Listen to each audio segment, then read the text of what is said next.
Explosão poderosa em Donbás. Forças armadas ucranianas destruíram ocupantes em gasoduto. Forças armadas ucranianas devolvem Crimeia. Ataques de mísseis península mudam o equilíbrio da guerra. Urgentemente. Golpe palaciano no Kremlin. O aliado de Putin que defendia a paz renunciou. Anarquia no exército de Putin. Um soldado contratado de 19 anos não reclama que seu próprio povo quer matá-lo. Incêndio em Bashkortostan. Mas drones ucranianos atacaram a Gazprom. Um grupo de agentes russos que organizaram 4 ataques terroristas na UE foi preso na Lituânia. Choque. O propagandista Solovyov vazou o banco de dados de uma unidade secreta do exército russo. Olá, meu nome é Anastasia Dmitrovskaya. Agora, as principais notícias, mas antes de começarmos, deixe seu like neste vídeo e inscreva-se no nosso canal para que não nos percamos mais pelo YouTube. Aconteceu algo na Rússia que eu pessoalmente não esperava. Putin demitiu seu aliado de longa data, o cão leal, o vice-chefe da administração do Kremlin, Dmitry Kozak. Curador da Crimeia, anexada desde o início e desde 2020, o principal responsável pela integração dos territórios ocupados. Segundo informações de analistas do Instituto para o Estudo da Guerra, Kozak está saindo, ou melhor, sendo afastado, também por seu desejo de encerrar a guerra com a Ucrânia. Uma provável decisão de Putin. Afastar de seu círculo mais próximo um alto funcionário do Kremlin, após ele expressar o desejo de pôr fim à guerra na Ucrânia. Isso mais uma vez comprova que Putin e seus conselheiros se unem em torno de seu compromisso com a continuação da guerra na Ucrânia e das exigências militares maximalistas de Putin. O conflito já vinha se formando há muito tempo, pois Kozak não concordava com a visão do bunker desde 2022. Ele foi o único no círculo de Putin que, 3 dias antes da invasão russa à Ucrânia, se manifestou contra o início de uma guerra em grande escala durante a reunião do Conselho de Segurança da Rússia. E esse desacordo ficou evidente durante a fala de Kozak na mesma reunião do Conselho de Segurança. Se aqui ou depois eu só queria responder a pergunta sobre anexar ou não anexar Donbás, o que fazer com isso a seguir, como usar isso nas negociações com o Ocidente, porque é um problema muito sério. E daí?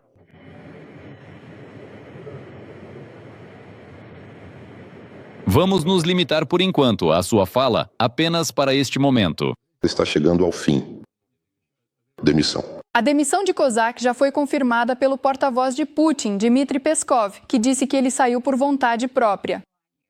O que você acha? Ainda há pessoas no círculo de Putin que discordam ou todos dançam conforme a música do careca? Em Dugin, que fica na região de Rostov, desconhecidos incendiaram uma subestação elétrica. Ela queimou até o chão, conforme informou o diretor do Centro de Estudos da Ocupação, Piotr Andriushenko. Também nesta noite, drones amigáveis atacaram novamente. Explosões foram ouvidas em Saratov, Kursk, Belgorod, Briansk e na região de Volgogrado, onde houve um incêndio em uma das maiores refinarias de petróleo que atende às necessidades do exército russo. Além disso, mais drones amigáveis, por assim dizer, iluminaram a Gazprom em Bashkortostan, e lá também está pegando fogo para valer. Tem algo estranho aqui. E no Donbás, as forças armadas da Ucrânia explodiram um gasoduto pelo qual o inimigo se abastecia em Kupiansk. E agora os russos são obrigados a atravessar o rio Oskol em barcos e balsas. Quem falou sobre isso foi o comandante do 429º Regimento de Sistemas de Drones, Nakilis Yuri Fidorenko. No momento, a questão do gasoduto foi resolvida pelas forças de defesa, ele foi explodido. Mas será que o inimigo conseguirá restaurá-lo pela segunda vez, já que não é a primeira vez que o colocamos fora de operação? Devido ao fato de que ela está localizada em território temporariamente ocupado, por razões óbvias, não podemos escavá-la, pois o inimigo constantemente interfere com seus meios de artilharia, drones e assim por diante. Mas conseguimos danificá-la com meios de fogo. Em Kupiansk, continuam os intensos combates de rua com as tropas inimigas, mas os ocupantes não controlam nenhum bairro da cidade. Enquanto isso, houve um ato de sabotagem na região de Zaporizhzhia, resultando na eliminação de 18 oficiais do Estado-Maior da 35º Exército da Federação Russa. Devido à fumaça de monóxido de carbono no posto de comando, o pessoal operacional do quartel-general não conseguiu se salvar. Contaremos mais detalhes sobre a situação na linha de frente a seguir em nosso material. A Ucrânia está mudando sua tática na linha de frente, o que permitiu iniciar uma ofensiva. 2 cercos simultâneos de russos em Donetsk e as perspectivas de um cerco em Sumy. A Federação Russa tortura seus próprios soldados que se recusam a participar dos ataques. Gura publicou a interceptação de conversas do comando dos ocupantes, assim como a destruição espetacular do posto de comando russo em Donetsk. O agrupamento inimigo de Pokrovsk perdeu seu comando. Tudo o que está acontecendo na linha de frente hoje, veja agora mesmo. As forças armadas da Ucrânia estão mudando de tática. Isso é relatado por vários analistas militares, incluindo o ex-chefe da inteligência externa, Nikolai Malomush. Segundo ele, graças ao fato de que nossos militares saíram de uma defesa fechada e começaram a aplicar ataques pelos flancos, já foram libertadas várias localidades ao longo de toda a linha de frente.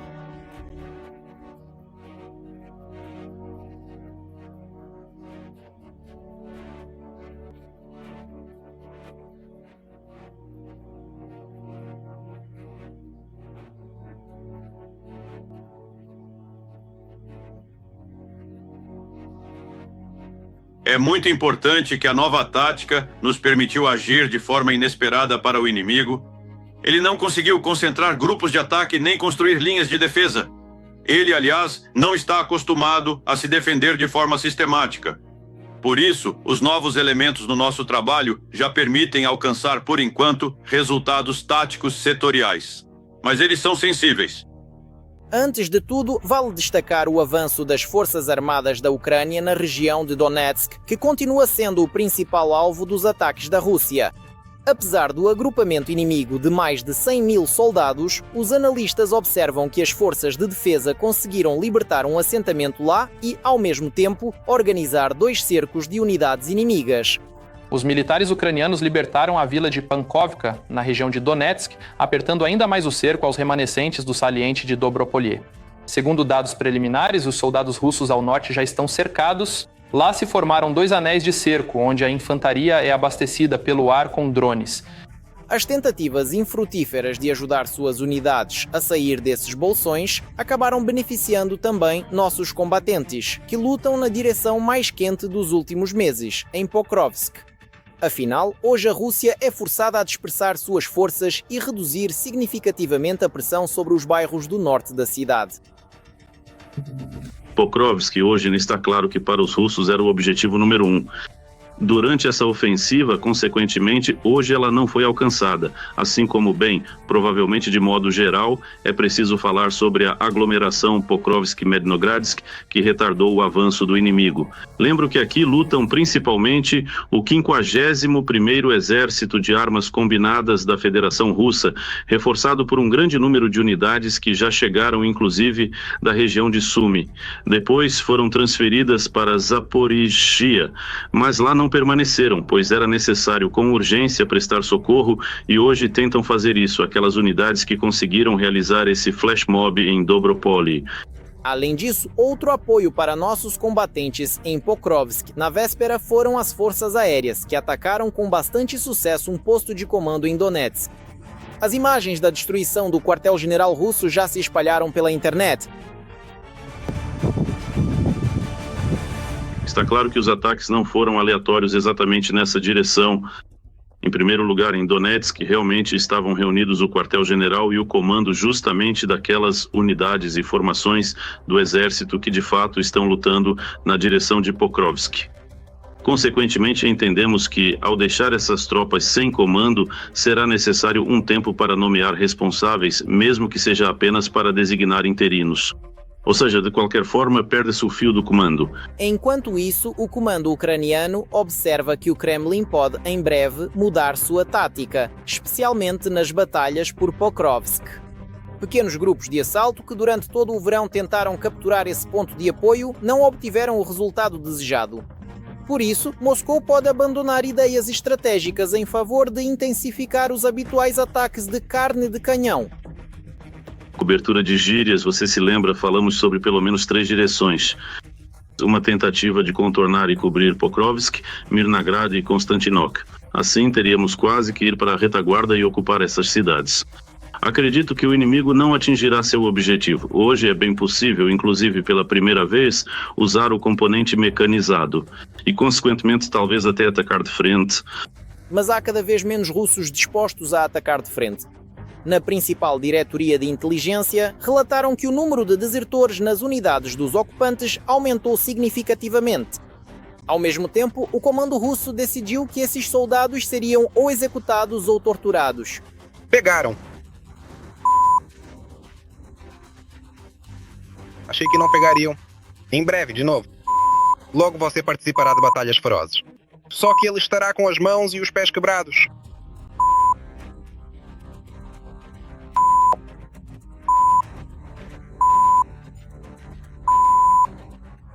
Todos nós vamos sair daqui algum dia. Além disso, os analistas também observam um aumento significativo no sucesso. Depois que os paraquedistas e fuzileiros navais russos foram retirados de lá para reforçar a ofensiva de Pokrovskoe, as forças restantes simplesmente não conseguem conter o avanço das forças de defesa. Um pouco a leste de Tetkino, os militares ucranianos estão gradualmente empurrando o inimigo para além da fronteira estatal, ou seja, para o norte. Lá a fronteira é ao norte com a Rússia, ao sul com a Ucrânia. Bem, não faz muito tempo, o vilarejo ucraniano de Kondratovka foi libertado nesta região. Agora chegou a vez do vilarejo de Alexeyevskaya. Os russos admitem que, em geral, provavelmente perderão em breve esse assentamento, mas continuam tentando mantê-lo de qualquer forma. E os militares ucranianos cercaram esse vilarejo em uma pinça e não permitem que os russos abasteçam seus combatentes. Ao mesmo tempo, operações semelhantes podem aumentar em breve, segundo especialistas, especialmente considerando as recentes informações vindas dos Estados Unidos. Assim, o jornal Financial Times escreve que os Estados Unidos enviarão à Ucrânia, até o final do ano, 33 mil drones com inteligência artificial. Segundo as previsões, esses Vantage serão usados em chamados enxames e serão capazes de coordenar ataques de forma autônoma contra posições russas. Não me canso de admirar a coragem e o heroísmo dos soldados ucranianos. Eles mantêm a linha de frente e resistem a uma enorme horda que os supera significativamente em número. Por isso, peço que apoiem as Forças Armadas da Ucrânia e, se não for possível, escrevam palavras de apoio para eles nos comentários, pois sabemos que eles nos assistem. A Ucrânia está retomando a Crimeia várias vezes por semana, com poderosos ataques atingindo a península. Drones e mísseis ucranianos estão queimando o chão sob os pés dos invasores.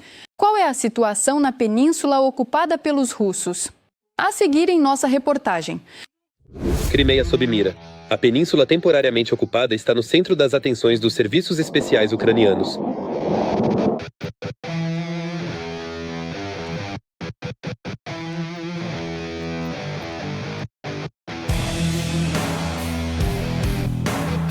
As Forças Armadas ucranianas começaram a aterrorizar cada vez mais a península e a infligir derrotas ao inimigo com sucesso. Informações sobre operações bem-sucedidas de várias unidades aparecem quase semanalmente. A península temporariamente ocupada da Crimeia está se transformando em Chernobyl para os ocupantes russos. No início do verão, o Serviço de Segurança ucraniano atacou a ponte da Crimeia pela terceira vez.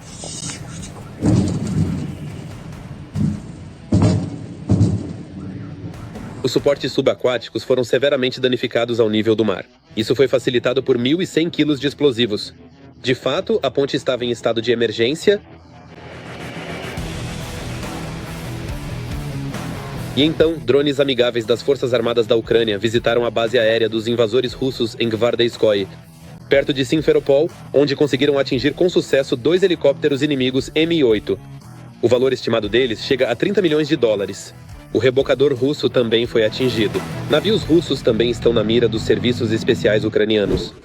Neste mês, o GUR destruiu um navio da frota do Mar Negro da Rússia perto de Novorossiysk.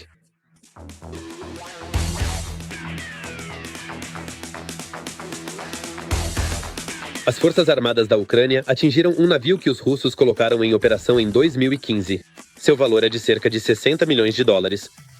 A frota do Mar Negro reduziu a atividade de suas operações na bacia do Mar Negro ao mínimo histórico dos últimos 100 anos.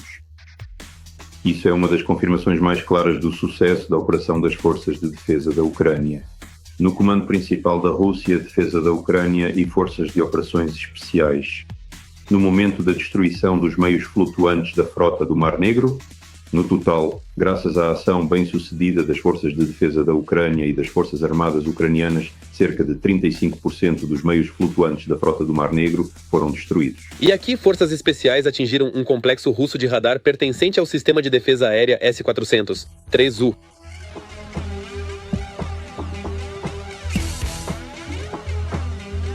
Aqui está mais um radar INC do complexo S-500. A destruição e até mesmo o dano a todos esses radares leva ao desarmamento da defesa antiaérea russa na Crimeia, que atualmente é representada por 2 regimentos de mísseis antiaéreos. No próprio território da Crimeia está ocorrendo uma caçada à defesa antiaérea russa. E a Rússia se viu em uma situação sem saída. A Crimeia é uma armadilha para a defesa antiaérea russa que está sendo sistematicamente e metodicamente destruída. Isso se deve ao fato de que o território da Crimeia em si é fechado. É um espaço fechado. É impossível realocar as áreas posicionais, trocá-las como se troca de luvas, mudá-las 24 horas por dia, 7 dias por semana. Ou seja, por um período de tempo extremamente curto, a defesa antiaérea russa na Crimeia parecia cega e rapidamente. Não é possível resolver a substituição desses sistemas do inimigo sem retirar sistemas semelhantes de outros locais. Isso não afeta apenas a capacidade de defesa do próprio território da península temporariamente ocupada. Estamos falando também do fato de que isso esgota a defesa antiaérea de toda a Rússia.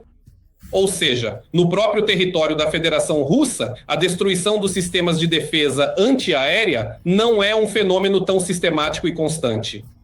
Mas é justamente a Crimeia, onde a destruição desses complexos já se tornou sistemática, que obriga a Rússia a transferir a defesa antiaérea de sua parte continental para o território da Crimeia. Esse esgotamento, essa pressão, faz com que a Rússia haja conforme nossa necessidade, para que possamos continuar destruindo o sistema de defesa antiaérea. Durante os anos de ocupação russa, a Crimeia se transformou em uma base militar da Rússia. E os ataques das forças ucranianas estão destruindo cada vez mais a economia militar do país agressor e sua logística. De modo geral, é claro que também será dada atenção às áreas posicionais de implantação desses sistemas na parte temporariamente ocupada da península. Na Crimeia, o mesmo acontece, Sr. Rankut. Isso é feodosia, são os aeródromos, afinal de contas, e lá há muitos objetos militares ligados a unidades militares e assim por diante, e coisas do tipo. Ou seja, há, de modo geral, um número considerável de alvos por toda a península, atualmente, que devem ser atingidos tanto por drones kamikaze, drones de ataque, quanto por algo mais potente, com uma ogiva mais poderosa. A Crimeia é Ucrânia, por isso as forças armadas da Ucrânia continuarão a atacar instalações militares e alvos legítimos até que os russos deixem a Crimeia e libertem os territórios temporariamente ocupados. Lendo os comentários dos episódios anteriores, vejo que muitos nos assistem do Cazaquistão, Moldávia, Europa e até dos Estados Unidos. Nós, ucranianos, somos muito gratos pelo seu apoio e orgulhosos de termos um público tão sensato. Escreva também nos comentários deste episódio de onde você nos assiste e se apoia a nossa luta contra o Império do Mal. Sempre leio seus comentários com prazer e, enquanto isso, seguimos com o que há de mais interessante. E agora, algumas histórias fascinantes sobre como Putin valoriza seus soldados. Enquanto o Kremlin grava vídeos de propaganda com atores militares que supostamente são visitados por Putin, soldados de verdade não conseguem nem receber comida básica e assistência médica. É por isso que um oficial do segundo maior exército do mundo pede para fazerem uma vaquinha para comprar comida. Quero pedir a vocês uma ajuda, pois temos 2 soldados sob nossos cuidados, o Sedoi e o Gimnast, que, segundo eles mesmos, já têm vergonha de pedir ajuda. Os caras estão em condições terríveis. Eles não têm comida, não têm nada, basicamente. Toda vez que falo com ele ao telefone, começo a chorar. Aqui está outra história do $1 milhão. Um soldado que assinou um contrato de serviço no dia 18 teve sua cirurgia negada após ser ferido. Mas por favor, por favor.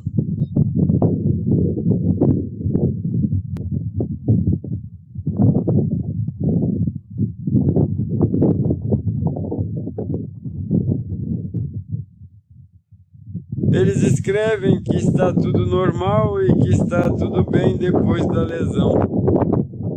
Às vezes fico torto, não cresce direito, eles nem querem fazer cirurgia. dizem que até me arrependi de tudo que foi incluído. Agora fugi, agora vou voltar de táxi e eles me jogam no buraco. Não esconder, não construir, não zerar como queriam fazer. Tudo é realmente muito legal, não sei dizer. Eu realmente não consigo imaginar que eles pedem para sair de algo tão bom e divertido. No fim das contas, o Kremlin não valoriza seus rapazes. E se o presidente ignorou os militares por ordem de quem eles estão lutando na Ucrânia, por que os russos comuns deveriam respeitá-los? É exatamente por isso que os soldados russos não são valorizados e até são expulsos de restaurantes.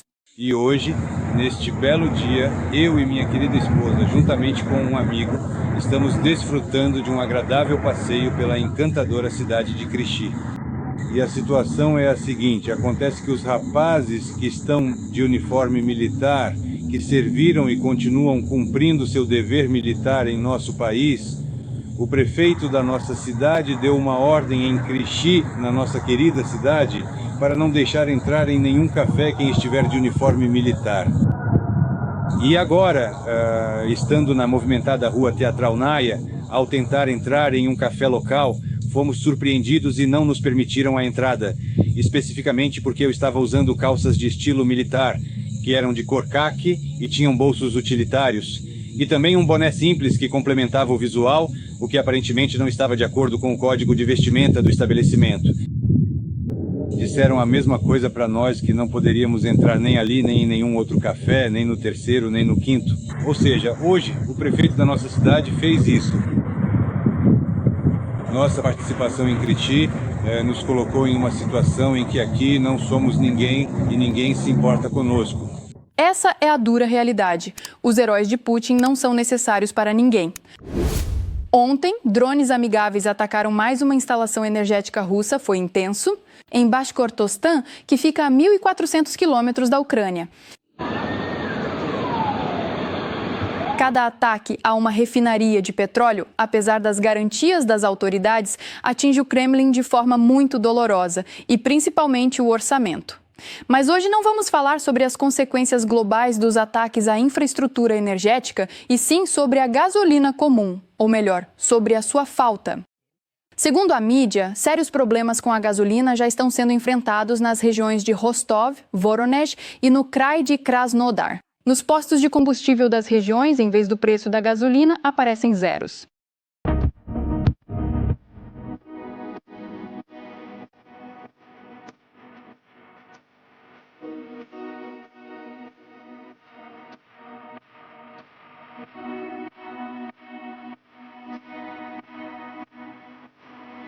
A falta de combustível é sentida em outras regiões da Rússia, mas vou me concentrar em Rostov, pois a escassez de gasolina aqui, tão perto da linha de frente, pode significar que a gasolina também desapareceu do Donbás ocupado.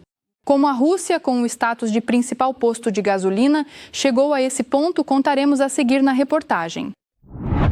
A Rússia, que há muito tempo foi apelidada de posto de gasolina, de repente ficou sem gasolina. O que antes parecia impensável agora é realidade. Nas regiões, um posto após o outro está fechando. Os painéis mostram linhas vazias e há filas nas bombas.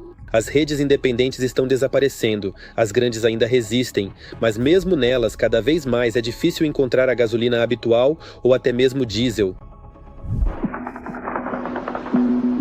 Uau, inacreditável. Agora a onda de choque vai chegar até nós. Explodiu no KNPZ, foi um grande estrondo, das 4 às 6, sem parar. Na Rússia, há uma crise de combustíveis. Ataques de drones ucranianos destruíram uma parte significativa do sistema de refino de petróleo. No país que viveu por décadas vendendo petróleo e combustíveis, hoje simplesmente não há com o que abastecer o carro. Primeiro, a escassez chegou ao interior, agora já está se aproximando de Moscou. Antes, a Ucrânia atacava refinarias com capacidade de cerca de 6 a 7 milhões de toneladas de refino de petróleo por ano. E para entender o quanto o ataque à refinaria de Krychy foi doloroso, é preciso multiplicar mentalmente esse número por 3. Essa refinaria é 3 vezes mais potente do que aquelas que a Ucrânia já havia desativado antes. Como isso aconteceu? Tudo é muito simples. O governo decidiu que a gasolina é necessária não para as pessoas, mas para a guerra. Bilhões de dólares são gastos em mísseis que voam em direção às cidades ucranianas. As refinarias russas, ou seja, a principal cozinha de combustível do país, tornaram-se alvos legítimos para os drones do bem. E eles chegam. Gregos, externos, o Hermitage Central está parando, a logística está entrando em colapso, o que antes era considerado uma margem de segurança acaba sendo apenas decoração.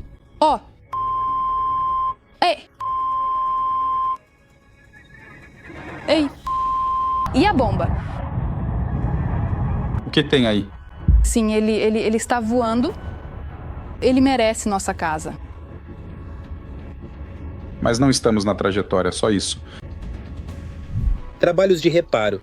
Escassez de combustível, interrupções no fornecimento. Tudo isso agora é realidade para os russos comuns. Os atrasos chegam a 1 mês e meio e em alguns lugares o combustível simplesmente não chega. E se antes o país bomba de gasolina abastecia metade do mundo, agora não consegue abastecer nem as próprias regiões. É simplesmente a situação no posto de gasolina. O mesmo alto-falante disse: o combustível está acabando, não vale a pena ficar na fila. Imagine só, essa fila toda não vai encher. Querida Luz, seu tempo está acabando. E aqui está o cenário. Os preços da gasolina aumentaram por quilômetro, há filas e uma dependência crescente de algumas grandes empresas. Pequenos postos de gasolina estão morrendo, não há concorrência, os preços estão subindo e o consumidor continua refém.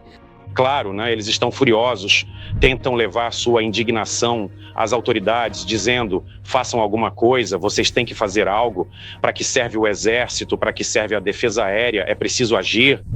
Pode-se, é claro, acreditar nas palavras do ministro da Energia, que promete ajustar a manutenção das refinarias e conter o aumento dos preços dentro da inflação, mas ainda é possível acreditar nessas palavras? Enquanto o ministro fala nas transmissões, as pessoas vão de posto em posto, em busca de pelo menos alguns litros.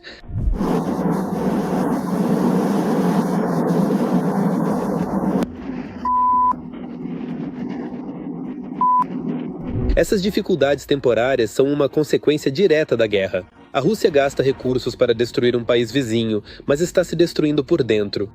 Quando drones atacam fábricas, isso já não é apenas manchete de jornal, é uma realidade que todos veem, da Sibéria ao Volga e do Kuban ao centro do país.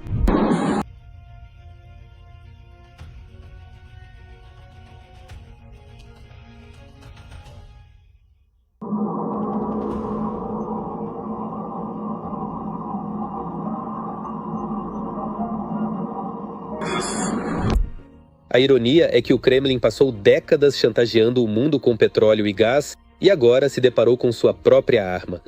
O combustível se tornou um item escasso em casa e isso é só o começo. Se a situação não mudar, Moscou corre o risco de acabar na mesma situação da qual tanto se orgulhava, na fila de um posto vazio.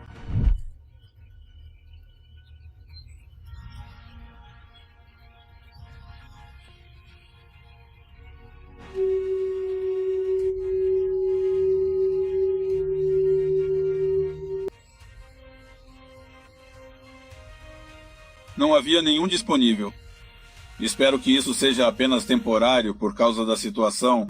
Não sei se Vladimir Solovyov será punido, considerando que Putin já está praticamente com menos 2 propagandistas, com a família Simonian e Assayan. Com certeza não vão passar a mão na cabeça deles. E tudo isso porque Solovyov, francamente, me desculpe a expressão, pisou feio na bola e revelou a localização de um objeto super secreto. Eu diria até que ele jogou no lixo. A questão é que o porta-voz sombrio do Kremlin, Vladimir Solovyov, fez uma reportagem a partir do centro secreto Rubicon. Bem, quão secreto? Agora já não é tão secreto assim, porque no vídeo não borraram os banheiros e pelos detalhes conseguiram identificar a localização. O centro está localizado no Parque Patriot, na região de Moscou. Mas além da localização, Solovyov também revelou a identidade do comandante do Rubicon. E graças aos diplomas e prêmios foi possível identificar que se trata de Evgeny Shmirin. Sim, o desejo de se exibir com amostras sem iguais acabou levando a um resultado totalmente diferente. Já faz tempo que entendemos que a Índia tem um relacionamento muito bom com a Rússia. Vale lembrar o abraço do primeiro-ministro Modi com Putin no dia do ataque russo ao hospital de Padet, em Khmaded.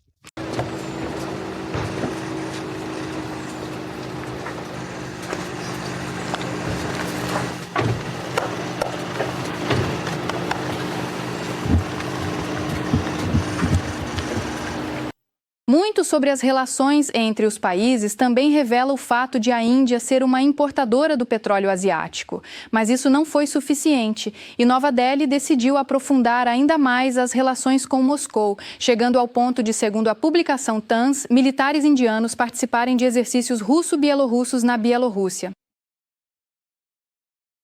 O Ministério da Defesa da Índia enviou 65 soldados, incluindo membros do regimento Kumaon, para o campo de treinamento de Mulino, a cerca de 40 milhas a oeste de Nizhny Novgorod. Os militares participarão de treinamentos conjuntos, exercícios táticos e aprimoramento de habilidades no manuseio de armas. É interessante, será que depois disso os militares indianos irão para a linha de frente do lado das Forças Armadas da Rússia? De novo, não é a primeira vez. Na Lituânia, agentes russos foram capturados após organizarem 4 atentados terroristas na Europa. A investigação pré-julgamento revelou que, em julho de 2024, um cidadão lituano, junto com cúmplices, enviou de Vilnius para vários países europeus 4 encomendas contendo dispositivos explosivos e incendiários caseiros, utilizando os serviços de entrega DHL e DPD. 2 encomendas foram endereçadas e enviadas por aviões de carga da DHL para o Reino Unido, enquanto as demais seguiram para a Polônia em caminhões da DPD. Uma das encomendas pegou fogo no aeroporto de Leipzig, outra em um caminhão na Polônia e a terceira em um depósito da DHL em Birmingham, no Reino Unido. A 4ª encomenda, que estava a caminho da Polônia, não pegou fogo devido a um defeito no dispositivo de ignição. Estamos falando de 15 agentes russos originários da Rússia, Lituânia, Letônia, Estônia e até mesmo da Ucrânia. Enquanto na Polônia pedem armas nucleares, na Lituânia abrem escola de drones, onde crianças e adultos aprendem a pilotar, montar e programar veículos aéreos não tripulados. Uma das 9 dessas escolas foi aberta a 20 quilômetros de Kaliningrado, na Rússia. A ameaça da Rússia é mais do que real, mas infelizmente nem todos os países que estão na zona de risco estão realmente tomando medidas concretas para se preparar para o confronto com o Kremlin. No entanto, como podemos ver, há avanços. Na Bielorrússia foi criada a base Bubush. E não, isso não é uma piada, mas sim uma espécie de sátira aos serviçais do Batyka Lukashenko. A base, com um nome bastante eloquente, foi criada pela oposição bielorrussa e nela foram reunidos dados sobre funcionários das forças de segurança ligados às atividades do regime de Alexander Lukashenko. Isso inclui representantes das Forças Armadas, órgãos de segurança do Estado, assuntos internos e serviços de fronteira, que, armados, protegem a paz e a ordem na Bielorrússia. Vimos isso em 2020. Os agentes de segurança, como verdadeiros atlas, sustentam o céu limpo do nosso país sobre seus ombros e certamente continuarão a fazê-lo. No Bubusha já há informações sobre mais de 16 mil agentes de segurança. Uma música foi dedicada à refugiada ucraniana Irina Zarutskaya, brutalmente assassinada nos Estados Unidos. O rapper americano DaBaby lançou uma música chamada Save Me, que em tradução significa Salve-me. No vídeo foi reproduzida a cena do assassinato da jovem, mas mudaram o final dessa história e o assassino foi detido. Lembro que em 22 de agosto, no Zememeiwa, Irina Zarutskaya foi brutalmente assassinada no transporte público por um sem-teto com transtornos mentais. O rei está do lado da Ucrânia. O monarca britânico Charles III, durante um jantar com o presidente do Zelensky, Donald Trump, pediu paz e, claro, solicitou ao próprio Trump que apoiasse a Ucrânia.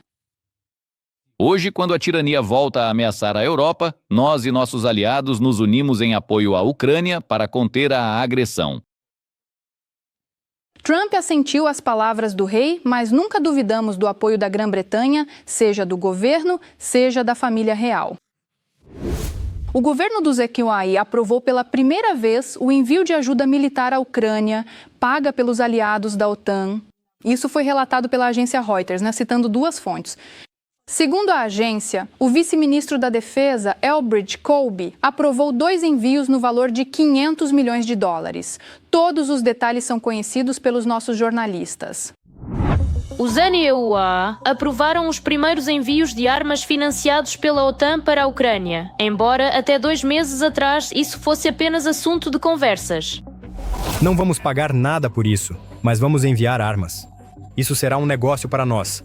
E vamos enviar para eles sistemas Patriot, dos quais eles precisam desesperadamente porque Putin realmente surpreendeu muita gente. Segundo a Reuters, o vice-chefe do Pentágono, Elbridge Colby, aprovou 2 envios de armamentos para a Ucrânia, cada um no valor de 500 milhões de dólares. É evidente que nos 2 primeiros pacotes aprovados por Elbridge Colby no Pentágono, o foco principal será realmente nos meios de defesa aérea. Com base no valor, fica claro que não se trata dos sistemas Patriot, mas sim de mísseis PAC-3, que estão sempre em falta e são usados diretamente para abater mísseis balísticos russos. Também podem ser fornecidos mísseis AM-9. No entanto, Pearl tornou-se formato de envio de armas para a Ucrânia. Dinheiro vem dos aliados, mas as armas são retiradas dos Esimosenmola. Recentemente, o jornal Financial Times noticiou problemas significativos no fornecimento de munições críticas de mísseis para esses mesmos sistemas de defesa aérea essenciais para a Ucrânia, o que foi explicado por uma certa auditoria detalhada dos estoques existentes no Pentágono, revelando possíveis deficiências. Mas agora está absolutamente claro que o novo programa, os novos e aprimorados algoritmos já foram completamente implementados e isso já vai nos ajudar a receber o armamento necessário e crucial. Os aliados planejam fornecer à Ucrânia armamentos no valor de até 10 bilhões de dólares, mas até agora temos apenas 2 pacotes de 1 bilhão cada. 1 bilhão de dólares não é uma quantia fantástica, é o que de fato renova os fornecimentos críticos necessários. Para nós, só agora, de acordo com um algoritmo realmente novo, com um novo programa. Mas e quanto aos prazos? O lado americano ainda não anunciou oficialmente as entregas e, como resultado, não podemos saber os prazos. Não temos uma confirmação oficial do Pentágono, como foi, por exemplo, com os mísseis Irã, onde estava claramente especificado de quem era a responsabilidade, como seriam adquiridos, quais seriam os próximos passos. Até agora ainda não houve tal comunicado. E embora Trump tenha transferido o financiamento de armamentos para a Europa, os novos mecanismos de ajuda demonstram relações positivas entre Kiev e Washington. Claro. Os prazos e as entregas do necessário para as forças de defesa são insuficientes, mas ainda assim é um mecanismo funcional que mostra que agora temos um desenvolvimento absolutamente saudável das nossas relações com Washington. Sim, não sem problemas. Sim, há diferentes pontos de vista sobre certos aspectos da trilha de negociações, mas, ainda assim, no que diz respeito especificamente às entregas críticas para os sistemas de defesa aérea, Washington fornece o mínimo necessário que se espera dele. E, finalmente, como Moscou pode reagir a isso? A aprovação do Washington é, ao mesmo tempo, um sinal para os aliados e um desafio para o Kremlin. Neste caso, entendemos que o principal foco da agressão por parte do Kremlin está nos parceiros europeus, enquanto tentam limpar a imagem de Trump. A única pessoa que pode participar de um ataque direto ao 47º presidente dos Estados Unidos é Dmitry Medvedev, que pode escrever um post sarcástico a esse respeito. Ou seja, haverá alguma reação, mas ela será muito suavizada para não prejudicar as relações entre Putin e Trump. Enquanto isso, o Financial Times também informa que os Estados Unidos enviarão 33 mil drones com inteligência artificial para a Ucrânia até o final do ano. E voltando ao encontro entre Trump e o rei do Reino Unido, Donald Trump, embora seja presidente, não é muito amigo do protocolo, muito menos das regras de comportamento com membros da família real. Talvez por isso Trump ora ultrapassava o rei durante o passeio, ora dava tapinhas nas costas dele como se fosse um camarada. O que acharam das nossas notícias? Escrevam o que devemos mudar para ficarmos melhores. Com certeza vamos levar isso em consideração. Por enquanto, deixe um like neste vídeo para apoiar o que estamos fazendo. Não se esqueça de se inscrever no nosso canal Ucrânia Hoje para não perder nossos próximos episódios. Até a próxima!